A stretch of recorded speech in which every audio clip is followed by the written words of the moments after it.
It's been pretty surprising to see all the diplomatic activity in Eastern Europe recently. Yeah, that'd be Like the great. sudden flurry of high-stakes conversations going on. Definitely. And the one that really stands out is the call between Trump and Zelensky. Definitely any direct communication between those two right now is really noteworthy, It is. given everything that's happening over there. Yeah. So, on this deep dive, Yeah. we're going to dig into this Trump-Zelensky call, Okay. get into the nitty-gritty, All right. and try to understand what it all might mean for the bigger picture. Yeah. Right. So for everyone listening out there, we're going to cut through the headlines, Right. really dissect this call and see what it tells us about the conflict as a whole. Right. Well, one crucial thing to keep in mind is the timing of this call. Okay. It took place just one day after Trump also spoke with Putin. So that sequence is interesting, right? It is. It makes you think about the motivations behind reaching out to both sides in such quick succession. It does. And from what's been reported, Trump described his conversation with Zelensky as very good. Right. Now, we all know those kinds of descriptions can be interpreted in a lot of ways. Absolutely. But it's still a notable choice of words. Yeah, it is. And Zelensky actually gave off a similar vibe. Really? He did. He expressed hope for lasting peace this year. Wow. And specifically under what he called President Trump's leadership. Interesting. So that framing is really intriguing, isn't it? Yeah, especially considering how long and intense this conflict has been. Right. You know what really stands out to me? What's that? That mention of it happening under Trump's leadership Right. almost suggests there's this belief of that maybe a strategic angle towards some kind of future shift in U.S. policy. You're right. That's a really important point. It feels so different from the atmosphere just a month ago when Zelensky visited the White House. Yeah, I remember that. Which was described as way more tense. So, you know, with the shift in tone from both sides, it makes you wonder if they're both exploring new possibilities. Yeah, there seems to be some kind of recalibration happening, doesn't there? Right. I mean, the contrast between that White House visit and this phone call is pretty stark. It is. Makes you wonder what changed, you know? Yeah. What shifted to create this different dynamic? Right. Could it be the situation on the ground? Possibly. Shifting political landscapes? Yeah. Or even just the way they're framing these conversations? Maybe. So one concrete thing that came out of this call Okay. was this discussion about Ukraine's nuclear power plants. Right. Trump apparently suggested the idea of potential American ownership Wow. as a way to protect these facilities, you know, highlighting U.S. expertise and electricity and things like that. That's a big proposal. It is. It really gets to the heart of the security of Ukraine's energy infrastructure. It does. And the logic behind it, you know, using American technical know-how Right. for protection. That makes sense in a way, especially with these sites being so vulnerable in a war zone. Yeah, but Zelensky later clarified that they specifically talked about the Zaporizhzhia facility. And as we know, that's been under Russian control and a Right. huge source of international concern. It has been. That whole situation in Zaporizhzhia has been really worrying, Absolutely. with the constant risk of damage and radiation. Right. So focusing on that specific facility really emphasizes how crucial it is right now. It does. It also raises the question of what kind of ownership they actually discussed Yeah. and how that would work in practice to keep it safe. Right. And moving on a little bit, they also talked about the possibility of a partial ceasefire. Okay. Zelensky apparently said he'd be open to halting strikes on critical infrastructure, Interesting. like power grids, railways, ports, you know, that kind of thing. Sounds like a very targeted approach, It does. aiming to reduce the impact on civilians and keep those essential services running. Exactly. And with both sides accusing each other of attacking these systems. Yeah. A commitment from both to stop could be a big relief. It could, but what do you think the main challenges would be in actually implementing that?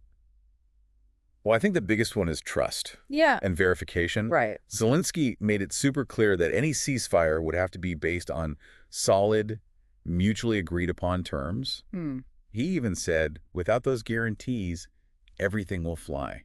Wow. Which sounds to me like any vague or one-sided pauses just wouldn't work It does sound that way. and could even make things escalate quickly. Yeah, those mutually agreed upon terms are crucial, aren't they? They are. It means they need clear rules, ways to monitor what's happening, Right. and maybe even some outside involvement to make sure everyone's on board. Absolutely. Without all that, the risk of going back to fighting would be huge. It would. And this really highlights the lack of trust between the two sides. He does. Now turning to Russia. Okay. While Zelensky seems open to exploring this partial ceasefire, Right. Putin has stuck to his original conditions for peace. And this was apparently part of his conversation with Trump, too. It was. So as we've heard before, those conditions include a demand for stopping military aid to Ukraine. Right, and that's been a sticking point. It has. Ukraine's allies in Europe have flat out rejected that as a precondition for negotiations. They have. So it really shows how different their goals are. It does. So on one hand, you have Zelensky showing some flexibility on a very specific kind of ceasefire, Right. while Putin is holding firm on demands that Ukraine's supporters won't even consider. Exactly. Makes you realize how hard it is to find common ground that works for both sides. It really does. It underscores the different priorities and strategies at play. Right. For Ukraine, the most pressing issue is protecting their infrastructure and their people. Makes sense. While for Russia, limiting outside support for Ukraine seems to be a core goal. It does seem that way. So when you step back and look at the bigger picture, Yeah. it's clear that bridging that gap isn't just about willingness. Right. It needs a fundamental change in perspective. Or maybe even entirely new ways of negotiating. And to make things even more complicated, Oh, what now? there's a planned meeting in Saudi Arabia between technical teams from Ukraine and the U.S. Interesting. So the diplomatic efforts are happening on multiple levels at the same time. They are. This technical meeting is a good sign, though? How so? Well, it suggests they're moving from those high-level talks to the practical stuff. Oh. The nuts and bolts of how to actually implement a ceasefire and maybe even manage those energy facilities. Okay, so it's more than just talk. It seems to be. Now, amidst all these big diplomatic moves, there was also a pretty large prisoner exchange. Oh, yeah. That's easy to miss with everything else going on. It is, but it feels pretty significant in its own right. You're right. Prisoner exchanges are often driven by humanitarian reasons. Of course. But they can also be important signals in a conflict. How so? Well, this particular swap was quite large. Yeah, it was. Ukraine and Russia each released 175 prisoners. And Russia also released 22 more soldiers who were badly wounded. That's a lot of people. It is. What do you think the implications of a swap that big could be? Well, Zelensky himself called it one of the largest swaps to date. Yeah, So that really puts it into perspective. it does. Makes you wonder if it's more than just a humanitarian gesture. Yeah, Maybe some see it as a sign of a little bit of thawing in relations. a subtle yet significant thaw, you might say, Exactly. opening up the possibility for some limited cooperation in the future. Right. So to recap quickly, Right. we had this call between Trump and Zelensky where Zelensky seemed more positive. Mm-hmm. Then there were discussions about the U.S. potentially getting involved with Ukraine's nuclear facilities. Specifically Zaporizhzhia. Right. Then Zelensky proposed a partial ceasefire, but only with very specific, mutually agreed terms. And Putin restated his demands, including the end of military aid. Right, plus those upcoming technical meetings between the U.S. and Ukraine. And that big prisoner exchange. Right, so it's a pretty complex picture. It is. We see signs that they're looking at ways to de-escalate and maybe find new ways to engage. Yeah. But at the same time, those deeply entrenched positions and major obstacles are still there. Absolutely. And even though Zelensky has expressed some optimism about lasting peace, Right. it's clear he's also very aware of the red lines both sides are sticking to. He is. So it seems like the real question is whether they can make detailed and crucially verifiable commitments. You're right, and whether they can stick to them. Exactly. The key takeaway here is that even though these diplomatic moves offer a glimmer of hope, Yeah. the way forward is still incredibly complex and uncertain. Absolutely. Those concrete, verifiable agreements with strong ways to enforce them are absolutely essential. They are. Without that, the risk of things escalating again and the conflict just dragging on is still very real. So given all of this, Yeah.